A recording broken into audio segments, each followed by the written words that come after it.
Hello and welcome. मैं हूं प्रियंका संभव और आप देख रहे हैं मेरे साथ मनी 9 पर ये स्पेशल वीडियो पॉडकास्ट ऐसा ना वैसा सिर्फ पैसा, जिसमें मेरे साथ जुड़ते हैं निवेश की दुनिया के दिग्गज चेहरे जिनको लंबा अनुभव है निवेश की दुनिया का, आपके पैसे को संभालने का। आज के जो मेरे मेहमान हैं वो भी आपका पैसा संभाल रहे हैं। To be more precise, 4 lakh crore के एसेट अंडर मैनेजमेंट को ये ओवरलुक करते हैं। अपनी टीम के साथ आपके पैसों पर बढ़िया रिटर्न दिलाने की कवायद में जुटे रहते हैं और आपका पैसा मार्केट की उठापटक से लेकर ग्लोबल टेंशन और बढ़ती महंगाई का सामना कैसे करे, इसकी पुख्ता प्लानिंग करते हैं। और आज से नहीं बल्कि ऑलमोस्ट 3 दशक से ज्यादा का वक्त ये निवेश की दुनिया में बिता चुके हैं। लेट्स वेलकम हमारे आज के मेहमान, managing director and CEO Aditya Birla Sun Life AMC, mister A Bala Subramanian. Bala sir, बहुत स्वागत है आपका मनी 9 में। श्योर, आपका धन्यवाद जी। धन्यवाद प्रियंका जी। आपका शो में आने से बहुत बहुत खुश हुआ, एज ऑलवेज। बाला सर को एमएफ इंडस्ट्री में अब 30 साल से भी ज्यादा का वक्त बीत चुका है। इस इंडस्ट्री को इन्होंने ग्रो करते हुए देखा है। 1993-94 में 47,000 करोड़ की एयूएम वाली एमएफ इंडस्ट्री में अब जो है पहुंच गई है 72 लाख करोड़ के एयूएम पर। एमएफ की ग्रोथ की पूरी जर्नी कैसी रही है और बाला सर का व्यू पॉइंट आपके निवेश करने पर, आज हम यही समझने वाले हैं। बाला सर, वेलकम टू मनी 9। 30 साल का आपने लंबा सफर, बहुत उतार चढ़ाव भरा हुआ सफर आपने देखा है। सबसे मेमोरेबल क्या रहा है आपकी इस जर्नी में, और आपकी जर्नी से आपने आगे जब बढ़े हैं तो कैसे म्यूचुअल फंड इंडस्ट्री को आपने बदलते हुए देखा?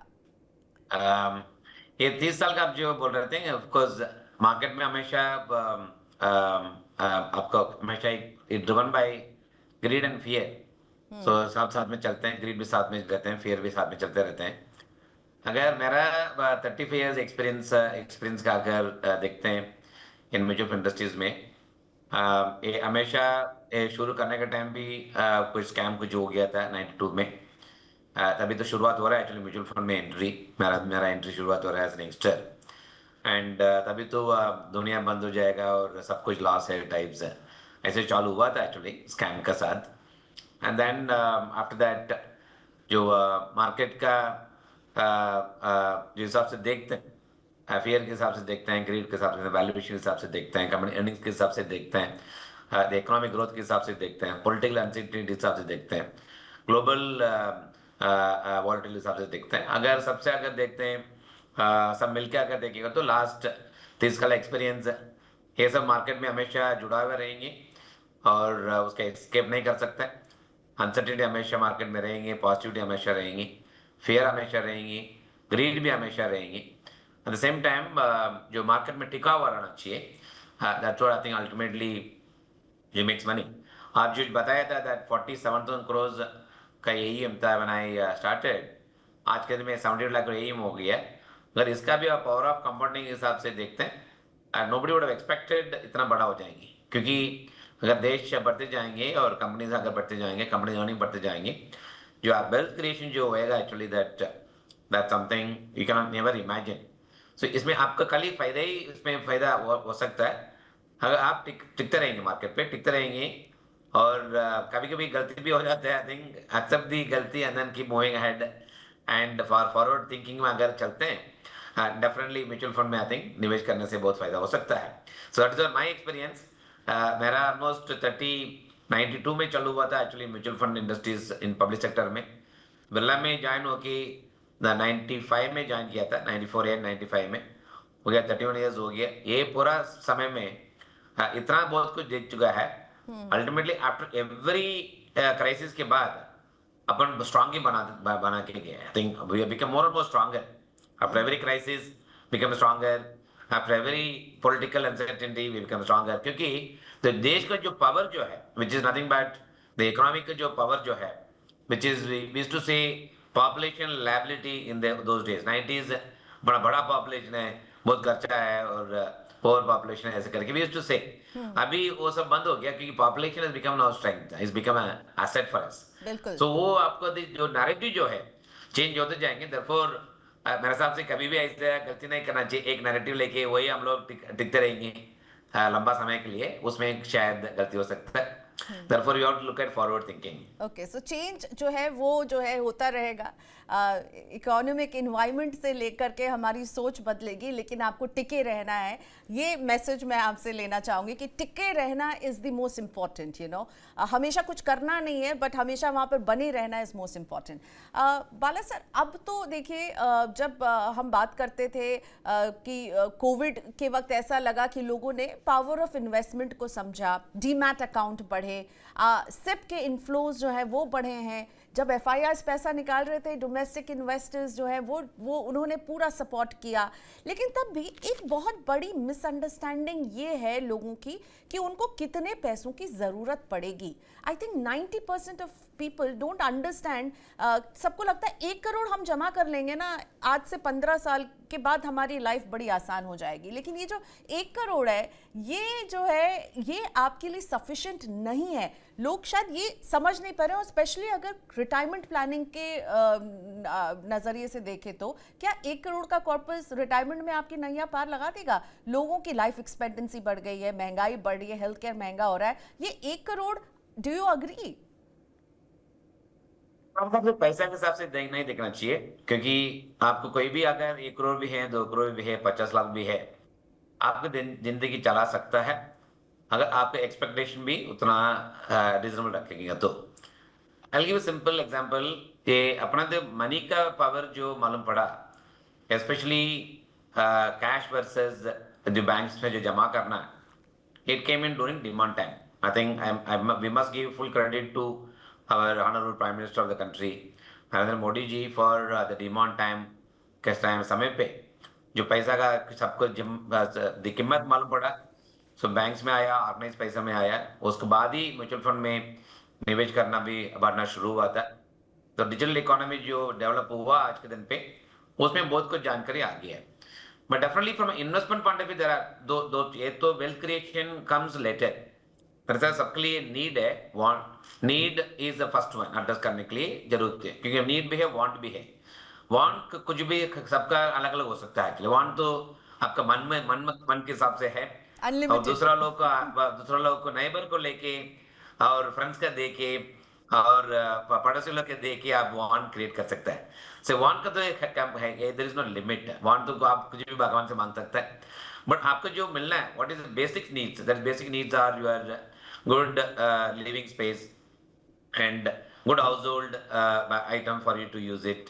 एंड बच्चों लोग के लिए फॉर एजुकेशन के लिए पैसा सेव करना है, मैरिज के लिए सेव करना है, और गाड़ी वाड़ी खरीदने के लिए सेव करना है, और घर खरीदने के लिए सेव करना है, और लॉन्गर टर्म रिटर्न के लिए सेव करना है। Right, this are the basic needs. आपको ये 4-5 चीज अगर रह गया, आपको ट्रैवल के लिए भी आपको पैसा चाहिए। सो इसके लिए देयर आर नीड्स। ये नीड्स एक्चुअली कभी भी ये ऐसा नहीं आता एक्चुअली, ये पुअर के लिए अलग है और अमीर के लिए अलग है, और it doesn't come basis the people, it's basically everyone needs।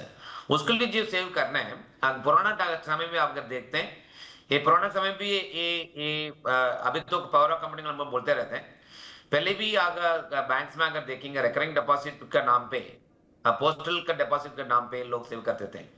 अगर आप इंदिरा विकास पत्र लेंगे अब, और 30-40 साल के पहले, ये 7 साल में 5 साल में डबल होएगा बोलेंगे, और 7 साल में डबल होएंगे बोले, कभी कोई रिटर्न नहीं पूछते थे। रिटर्न नहीं पूछेंगे कितना रिटर्न आता है, 11 12 टका, कोई पूछेंगे नहीं, बट कितना साल से डबल होएगा। 7 साल का अगर डबल हो गया आपका पैसा, पीपल उसमें एक्सट्रीमली हैप्पी, उधर जाके जमा करते थे। रिकरिंग डिपॉजिट, मेरा महीने में डिपॉजिट करते थे एक्चुअली, रिकरिंग डिपॉजिट में मेरा एजुकेशन के लिए। उनको भी पता नहीं था एक्चुअली रिकरिंग डिपॉजिट पैसे डालेगा तो उतना पावर ऑफ कंपनी इंपैक्ट नहीं है, क्योंकि 6 का रिटर्न मिलता था। फिर भी कुछ सेविंग जो हैबिट जो था, आई थिंक वो जरूरी है। उसके कितना पैसा आ गया है समझ के उनको नहीं सेव नहीं किया है। बराबर हमारा महीने में सेव करना चाहिए, जो उतना मिलते उतना ठीक है। सो वो बेसिस में करते थे हम। अगर मेरे हिसाब से कोई भी अच्छे दिन में निवेश करना है, ये मेरे हिसाब से मन में रखना है, 1 करोड़ 2 करोड़ आउटकम वो कभी भी अच्छा मार्केट में आ ही जाएगा, खराब मार्केट में अभी आएगा भी नहीं है।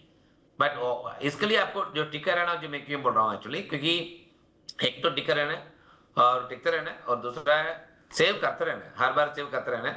रिटर्न कितना आएगा अगर उसका रिटर्न एक्सपेक्टेड नहीं रखेंगे और कंटिन्यूसली सेव करते रहेंगे, आपका जो नीड जो है उसमें फुलफिल हो जाएगा। Want something is have to consider as luck. Market में अगर कभी-कभी का 30-40% रिटर्न में जाते हैं, वो लक है। सो लक के हिसाब से आप कोई भी आप बिज़नेस बिल्ड नहीं कर सकते, और लक के हिसाब से आपका निवेश भी आप बिल्ड नहीं कर सकते। देयरफॉर नीड के हिसाब से अगर करेंगे, जो नेचुरली आपको एक तो ऑफ कोर्स एक ज़िम्मेदारी सबका वैसे है। अगर एजुकेशन अगर देखेंगे, एजुकेशन इज़ बिकम कॉस्टली। अगर एलिमेंट्री एजुकेशन में फ्री मिल जाते हैं, if you go up to 10th आपका एजुकेशन थोड़ा कम रहते हैं, कॉस्ट कम रहते हैं। अगर आपको चूज़ करना है, you don't want to go for government school, अगर प्राइवेट में जाना है, so it's all about expectation. आपके आपके एक्सपेक्टेशन क्या है? अगर मेरा बच्चा भी एक्चुअली इंटरनेशनल स्कूल में पढ़ना है, आपको उतना कॉस्ट बढ़ेंगे। अगर देसी का स्कूल में ठीक है, गवर्नमेंट स्कूल में ठीक है, फिर भी उनका पिकअप कर लेंगे, then you can make an adjustment. ये सब है कि इंडिविजुअल का एडजस्टमेंट करना है, not looking at your need, looking at the lifestyle of people. वो मेरे हिसाब से अगर ध्यान रख के करें, definitely one can meet. But एक तो ओके। ध्यान रखना चाहिए, एक तो महंगाई, एक तो is something is under control, no doubt.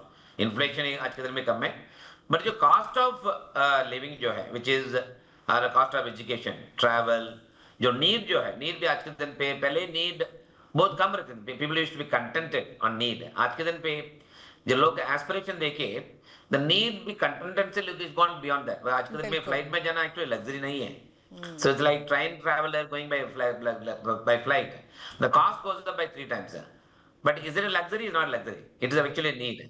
So अगर वो हिसाब से देखते हैं, उसका उतना आपको कॉस्ट बढ़ जाते हैं, therefore आपको सेव करना बहुत जरूरी है। 1 ओके। करोड़ 2 करोड़ सबके समझ के नहीं करना चाहिए मेरे हिसाब से। जो सेविंग जो है, इतना आपका पैसा, जो वारन बफेट जो बोलते हैं, आपको जो खर्चा जो करना है, जो सेविंग करने के बाद, सेव करने के बाद, नीड के लिए सेव करने के बाद जो बचा हुआ है, वही आपको खर्चा करना है।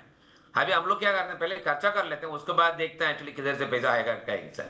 अगर वो माइंडसेट चेंज हो गया है, मेरे हिसाब से नीड के लिए पैसा मिल जाएंगे, उसका साथ साथ में अगर लक रहेगा तो वांट का भी मिल जाएगा। ओके, सो नीड और वांट, आपने वो बहस छेड़ दी है बाला सर, जो कि फाइनेंशियल वर्ल्ड में मोस्ट टॉक्ड अबाउट कॉन्सेप्ट्स है कि नीड तो पूरे हो जाते हैं, वांट पूरे नहीं होते। और आजकल सोशल मीडिया के ज़माने में जहाँ हम कॉन्स्टेंटली इंस्टाग्राम देख रहे हैं, वहाँ पर हमें एक स्कूल दिखता है जो कहता है कि पिज़्ज़ा क्यों खाना है, घर में रोटी बनाओ और खाओ, और एक कहता है कि भाई क्रेडिट कार्ड है तो फिर चिंता की क्या बात है। तो बेसिकली इन दोनों में बैलेंस कैसे करें? क्या हम सिर्फ नीड पर काम करें, हमारे कुछ अरमान है, कुछ एस्पिरेशन है, उसे पूरा नहीं करें, फिर कंजम्पशन की आप हमेशा बात करते हैं, आपने मनी 9 के प्लेटफॉर्म में कहा कि ये देश तभी बढ़ेगा जब कंजम्पशन बढ़ेगा, तो कंजम्पशन भी बढ़ाना है, बचत भी करना है, इन्वेस्ट भी करना है, बैलेंस कैसे करें? पिज़्ज़ा नहीं खाएं क्या? हम छुट्टियों पे नहीं जाएं क्या? हम सारे अपने जो अरमान है उनको हम जो है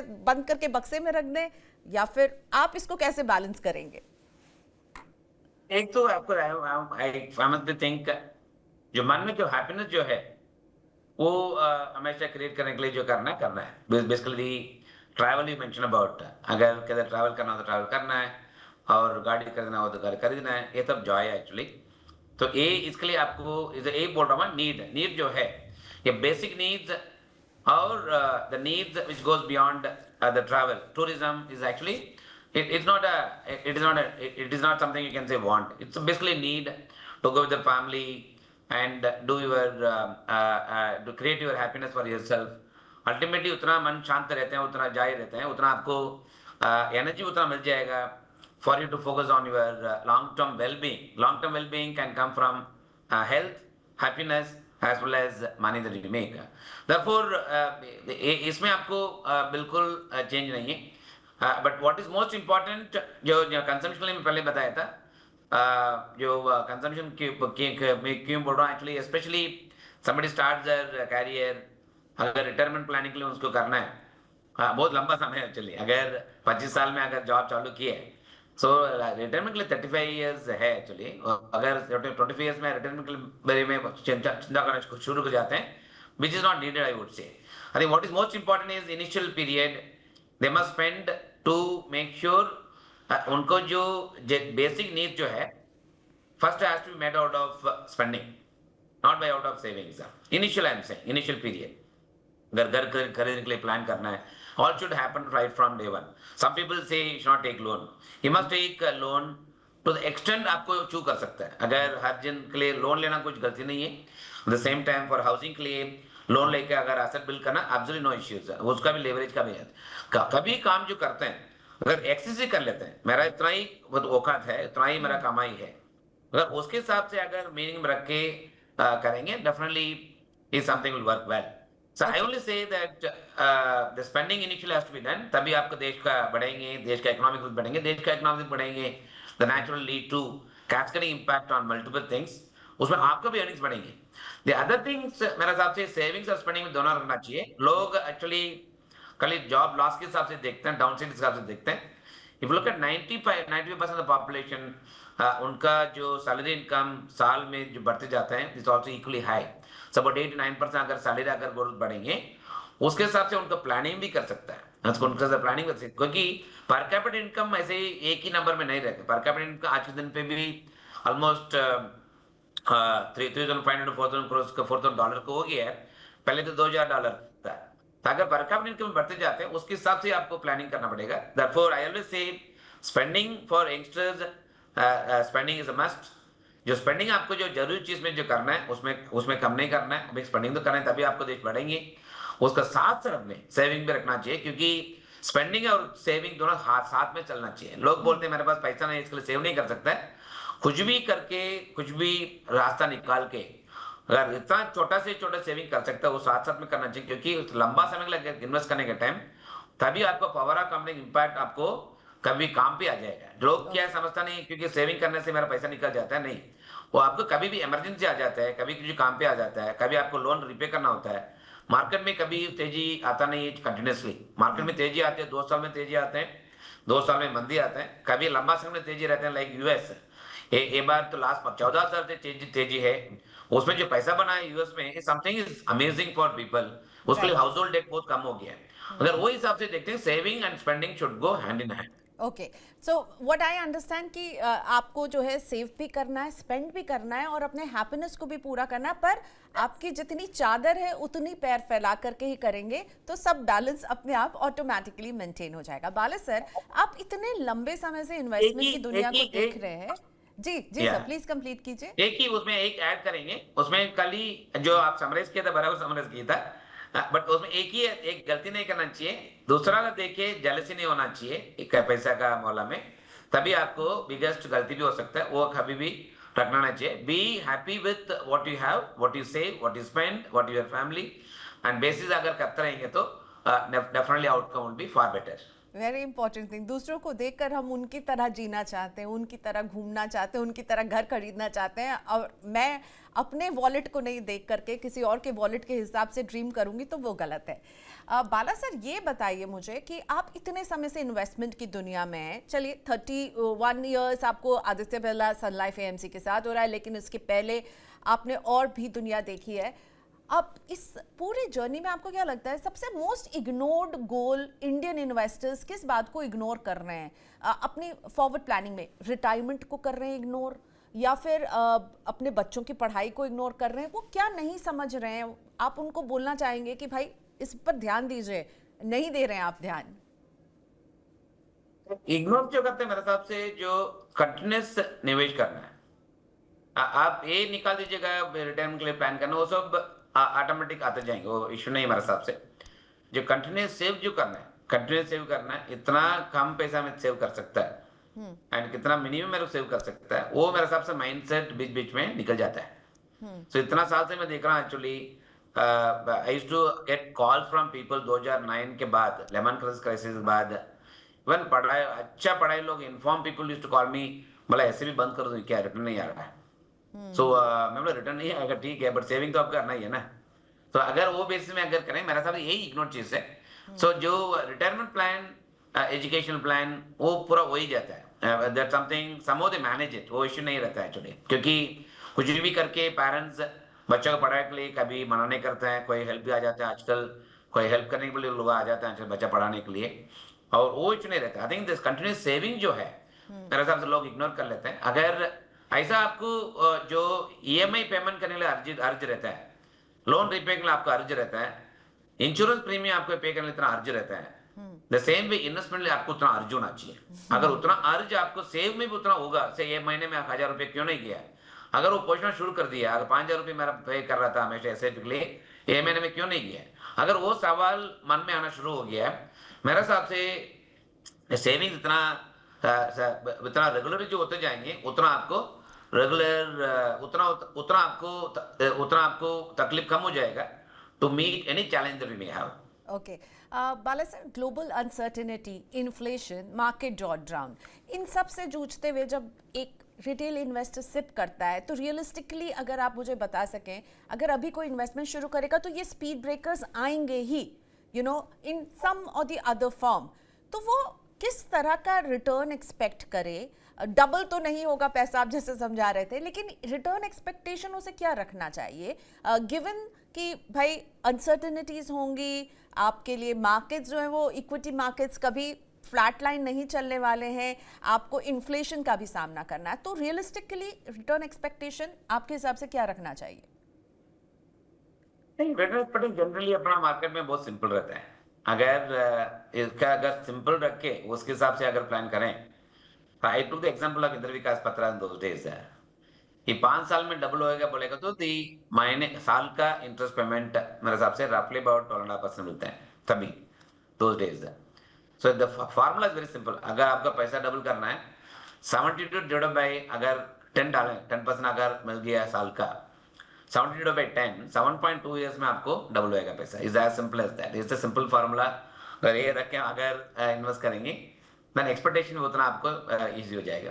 but from return expectation point of view, एक तो इकोनॉमिक ग्रोथ अगर 6.5% चल रहा है अभी, इन्फ्लेशन अगर 3% है, द नॉमिनल जीडीपी अपने देश में जो ग्रोथ आ रहा है इज अबाउट रफली 9.5 to 10%। अगर कोई भी रिटर्न आपको मिल गया अबाउट 10+2, अगर 12% रिटर्न मिल गया है, this is something realistic expectation should have. Everyone should have realistic expectations. अगर देश 8% चलते हैं आपका भी रिटर्न शायद बढ़ जाएंगे, और इन्फ्लेशन अगर जोर से बढ़ते हैं उसका भी इंपैक्ट आ सकता है। देयरफॉर जो ग्रोथ का कंपनीज जो रेट ऑफ ग्रोथ है that should be higher than the nominal GDP growth. Nominal GDP growth अगर इतना साल से आप देखते हैं, it ranges from 8% to 11.5% nominal GDP growth. अगर इक्विटी का अगर उससे 2-3% ज्यादा मिलना चाहिए, the range that we should expect anywhere between 9% to 14% के हिसाब से रिटर्न एक्सपेक्टेशन करना चाहिए। अगर उतना मिल गया, I think we should be happy. I think if you get about 10 to 12% average return, I think it's substantially better than any other investment में आपको रिटर्न मिल जाएंगे। बट उसको ऊपर जो मिलते हैं, मार्केट का ऊपर नीचे जाने से कभी बहुत अच्छा रिटर्न मिल जाते हैं। इसके लिए मैं बोल रहा हूँ एक्चुअली दैट मार्केट में अगर टिकते रहेंगे, जो आप ऊपर कभी एकदम जोर से रो आ जाते मार्केट, कभी उसका फायदा मिल जाएंगे। बिकॉज आप मार्केट के तेजी में भी टिका हुआ, एक्चुअली मार्केट नीचे गिरने के टाइम भी आपको उतना ताकत मिल जाएगा to fathom the market volatility. I think what is most important, अगर गाइड रहेंगे आपका लॉस का संभाल सकता है। अगर गाइड ही नहीं है, मार्केट में टिका हुआ नहीं है, निकल गया एक्चुअली, उसके बाद लॉस कैसे आपको संभाल सकता है? तो इसके लिए मार्केट में हमेशा टिका रहने की जरूरत क्यों है? मार्केट को ऊपर में भी आपको गेन मिल जाते हैं, that gain give you a question to fathom the volatility.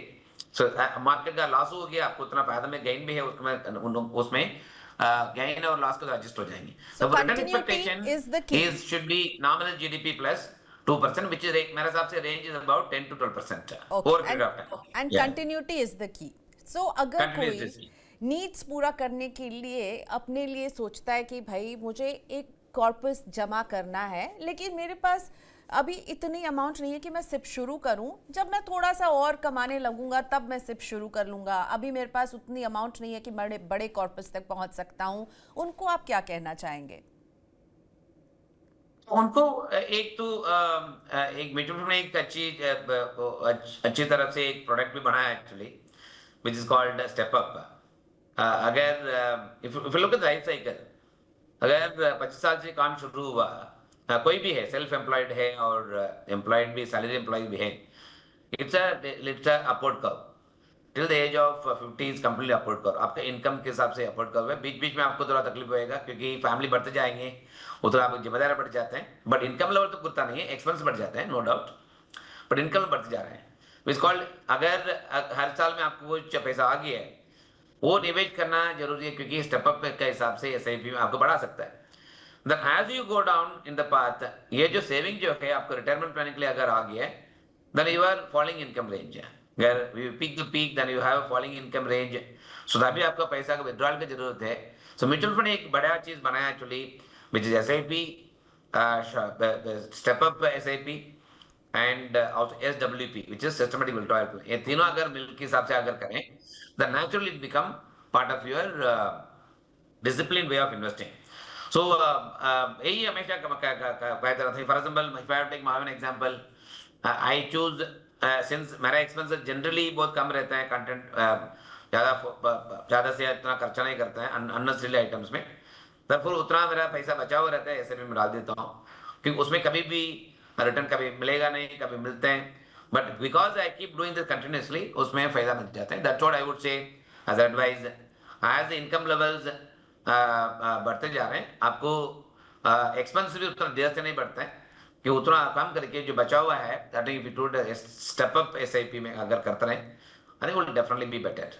Investor behaviour को आपने बदलते हुए देखा है सर इन सालों में? पहले शायद म्यूचुअल फंड केवल बिग सिटी फिनोमेना था, लेकिन अब बियॉन्ड 30 सिटीज भी म्यूचुअल फंड की पहुंच बढ़ रही है. आप बहुत ट्रैवल करते होंगे, आपका क्या अनुभव है? मेरा जो म्यूचुअल फंड सही है जो शुरू हुआ था, सो तब से म्यूचुअल फंड का अवेयरनेस बहुत बढ़ गया. एक्चुअली छोटे छोटा गांव में भी आज के दिन पे लोग इन्वेस्ट कर रहे हैं. पहले भी था, पहले भी I still remember, I come from very small village. Even in 78-80 में when Reliance came with N IPO और 82, I still remember people used to invest from the village in those days. I'm saying ऐसा नहीं, अपने पास culture नहीं है, but culture था actually, but more awareness अभी आ गया. दूसरा एक कि bottom of the pyramid, those who have income less than से 30,000 रुपीज मंथ सैलरी, उनका भी निवेश करना शुरू हुआ एक्चुअली. बट और भी एक बहुत लंबा समय के लिए है एक्चुअली. अभी भी उतना क्रेडिट नहीं ले सकते, क्योंकि कल 5.5 करोड़ यूनिक कस्टमर्स आज के म्यूचुअल फंड में है. मेरे साथ में 15 करोड़ होना चाहिए. That something it's coming, evolving. साथ साथ में ऑफ कोर्स रूरल इंडिया में आज के दिन पे boring from unorganised market is also equally high, क्योंकि एस्पिरेशन बढ़ जाता है. सो देयरफॉर उनके लिए सेविंग करना भी शायद जरूरी आ जाएंगे. But as you start borrowing in and spending, so साथ साथ में इन्वेस्टिंग एज अ हैबिट भी मेरे हिसाब से आने वाले समय में आई थिंक शायद अच्छी तरह से आई थिंक एस्टैब्लिश हो सकता है. सर जियो ब्लैक रॉक की इंडिया में एंट्री हो रही है. ब्लैक रॉक पहले भी अलग अलग कंपनियों के साथ एसोसिएटेड रहे हैं, पर अब जियो फाइनेंशियल सर्विसेज और ब्लैक रॉक की एएमसी आ रही है. बिग चर्निंग, आप इसे कैसे देखते हैं म्यूचुअल फंड इंडस्ट्री के लिए और म्यूचुअल फंड में इन्वेस्ट करने वाले इन्वेस्टर्स के लिए? हमेशा मोर प्लेयर्स में एक फायदा होता है एक्चुअली, जो उनको जो हार्ड वर्क जो करना है वो करेंगी, और जो म्यूचुअल फंड में जो आज के दिन पे जो एस्टैब्लिश्ड क्रेडिबिलिटी आया, उसको थोड़ा फायदा लेके उनका भी मार्केट एक्सपांड करेंगे. आदित्य साल म्यूचुअल फंड स्टार्टेड इन 94, तभी खाली 3 प्लेयर था. आज के दिन पे ऑलमोस्ट 45 प्लेयर्स है. तो तभी हम लोग सोचते थे actually 3 players enough, 4 players enough, 6 players enough. ये मार्केट में इतना पॉपुलेशन के हिसाब से अगर देखते हैं, पेनिट्रेशन के हिसाब से देखते हैं, more players are welcome, and इसमें खाली मार्केट में एक्सपेंशन होएगा. बस साथ साथ में players like us who have spent 31 years in mutual fund industries में जो एस्टैब्लिश्ड ट्रैक रिकॉर्ड क्रिएट किया है, उनके लिए भी फायदा है. Even we also have bigger aspiration to grow our customer. आज के दिन पे we have about 80 lakh customer base. So उसमें बढ़ाने के लिए कोशिश करें, खाली मार्केट एक्सपेंशन हो सकता है. और as you rightly asked question, ये जो छोटा छोटा टाउन में कितना निवेश होता है आज के दिन पे है, बट इट इज सफिशिएंट मेरे हिसाब से नहीं है. ये भी आपको साथ साथ में बढ़ सकता है. And Jio BlackRock, given the success that they have created on telecom industry, so उनका कस्टमर बेस भी बहुत बड़ा एक्चुअली है. सो ऐसे देखें तो वोडाफोन का भी बड़ा कस्टमर बेस है, और भारती का बड़ा कस्टमर बेस है, और जियो का बड़ा कस्टमर बेस है, क्योंकि पूरा देश का सब लोग के पास मोबाइल कनेक्शन तो है. सो अगर छोटा भी 0.5% उसमें से आ गया है, so that number itself will be very large, क्योंकि वो म्यूचुअल में एक बार आ गया है, जियो ब्लैकर में आ गया है, उनका भी जिम्मेदारी उतना भी जानकार इतना बढ़ जाएगा. सो स्टार्ट लुकिंग एट, चलो एक बार आदित्य से भी देखते हैं, बाकी म्यूचुअल फंड देखते हैं करके वो मन में हो सकता है. सो इट्स बेसिकली एक बार म्यूचुअल फंड आ गया है, वो पूरा उनको म्यूचुअल फंड पूरा जानकारी बढ़ जाता है, वो बेसिस पे उनका निवेश भी बढ़ना शुरू हो जाएंगे. ओके सर, 250 की सिप ये चलेगी या नहीं चलेगी? आप लोगों ने भी शुरू किया और भी प्लेयर्स आ गए. वैसे भी आप लोग पहले से भी 100 रुपीस की माइक्रोसिप लाते थे, पर ये जो माइक्रोसिप ऑफ 250 आप ये कैसे देख रहे हैं, क्योंकि कुछ स्टडी मैं देख रही थी वो बता रही है कि केवल अभी 9,000 इन्वेस्टर्स ही हैं जो 250 की सिप कर रहे हैं, तो आपको क्या लग रहा है इसका एक्सेप्टेंस उतना ग्रेट नहीं दिख रहा है? I think 250 rupees it's more of optic, लोग को बोलने के लिए दैट आप इतना छोटे के छोटे आप पैसा सेव कर सकता है, ऐसा नहीं है उनको खाली छोटा ही पैसे डालना है, सबके पास मोर देन 250 रुपीज डालने के लिए पैसे तो है। अगर आप म्यूचुअल फंड एसआईपी में अगर देखते हैं, the average ticket size mutual fund SIP में इज रफली अबाउट 3,200 रुपीज। द लीस्ट जो म्यूचुअल फंड एसआईपी जो ऑनलाइन प्लेटफॉर्म में जो आता है, जो लोग देश देश में इन्वेस्ट करते हैं, actually for filling place invest करते हैं ऑनलाइन यूज करके, उधर मेरे हिसाब से 1900 का आज के दिन में टिकट साइज है। सो 250 रुपीज एसआईपी आपको 9,000 का नंबर के हिसाब से नहीं करना चाहिए, क्योंकि जो उनके पास ताकत है वो क्यों 250 रुपये क्यों डालेगा, वो ज्यादा ही पैसे डालेगा। सो 500 रुपये डालेगा, 1000 रुपये डालेगा। For example I have done for my driver is putting 1,000 rupees per month, वो 250 रुपये वाले आदमी एक्चुअली 1,000 रुपीज डालता है, क्योंकि वो बीच में नहीं करता है। एक खाली 250 रुपीज जो आया, इट विल टेल पीपल अगर अकबर पैन नहीं है, अगर आपके पास केएफसी करने के लिए सिंपल केएफसी चाहिए, उनको जो ऑन बोर्डिंग करने के लिए 250 रुपीज के हिसाब से 50,000 तक आप साल का इन्वेस्टमेंट निवेश करेंगे, आपको केएफसी सिंपल हो जाते हैं। वो भी इसमें किया था, बट मेरे हिसाब से is like nano car when it started, it is for the public at large, people common man can use it. Even people who used to buy Nana car, they used to think a chota car hai, I'll rather buy Maruti 800. I think I saw that kind of sentiment used to come from people. So अगर वो base में देखते हैं 2 rupees बहुत छोटा हो जाता है उनके लिए भी, शायद उनके भी सोचते रहेंगे मैं 2 रुपीज इतना कम क्यों सेव करूँ, मैं क्या 500 करेगा, 1,000 रुपये करेगा। But it's a good thought. I think इसमें इंडस्ट्री में एक सक्सेस क्या हुआ, इसमें अवेयरनेस बढ़ गया। सो उसके बेसिस पे मेरे हिसाब से जो लोग सोचते हैं 2 रुपीज के लिए, ताकत तो है, अफोर्ड तो कर सकते 500 रुपये, therefore I would assume they would also consider like this, but मेरे हिसाब से this will go a long way to make a success story. Bala sir, in the next upcoming 5 years वो कौन से सेक्टर्स हैं जो आपको प्रॉमिसिंग लग रहे हैं? एक तो of course from mutual industry itself promising लग रहा है मेरे को, क्योंकि mutual industries will be as good as the bigger banks in the country as time progress, क्योंकि यूएस में भी ऐसे ही हुआ एक्चुअली। निवेश करने से एकदम ऑर्गेनाइज्ड फाइनेंशियल सेविंग्स मार्केट लेके आने के लिए, I am not saying from stock market point of view as a industry point of view, but from a broader economy point of view, financial sectors मेरे हिसाब से कंटिन्यूसली, क्योंकि proxy to the economy जो बोलते हैं हमेशा financial sectors, अगर देश में अगर सब अच्छा चलता है, किधर आपका रिफ्लेक्शन किधर आता है, बैंकिंग सेक्टर में उसका दिखता है। It's mirror image of this too, therefore banking financial sectors continue to do well.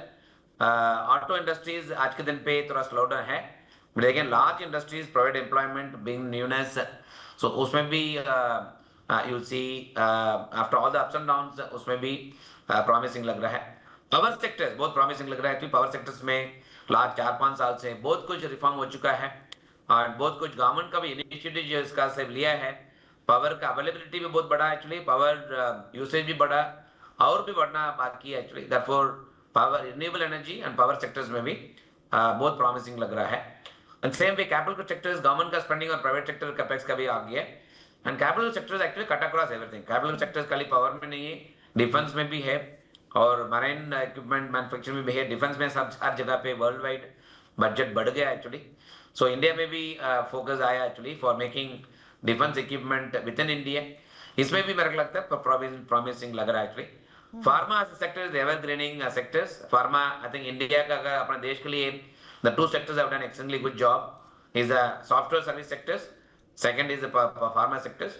Software service sectors में बहुत कुछ डिस्ट्रप्शंस का अभी भी थोड़ा सोचना बहुत है actually, because AI and other things, but our pharma sectors मेरे हिसाब से रिमेन प्रॉमिसिंग, क्योंकि ग्लोबली अगर फार्मा सस्ते में अगर मिलना चाहिए, आई थिंक इंडिया का उसमें जो रोल प्ले करते हैं will remain very very strong.